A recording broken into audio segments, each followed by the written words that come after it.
قسم بقى للجاكوزي والساونا في معرض هيس.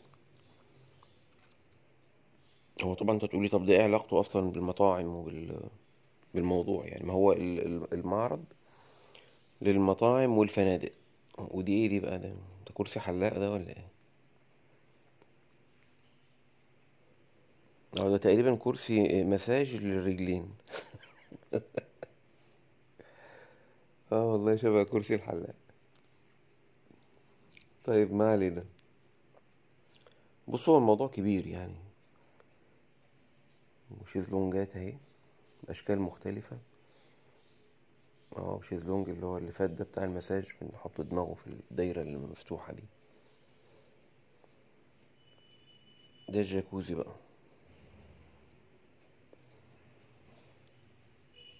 الجاكوزي طبعا دي المية بتتقلب درجة حرارة معينة. كل الفتحات دي بتقلبها. وده حوض تاني للجاكوزي. دي غرف الساونا بقى الصغيرة دي غرف منزلية على فكرة. يعني الغرف دي غرف منزلية ممكن للبيت، مش لازم فنادق.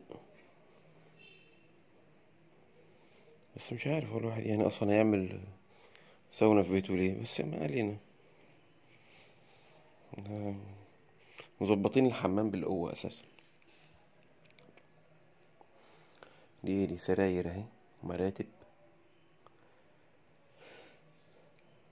معرض متكامل بجد.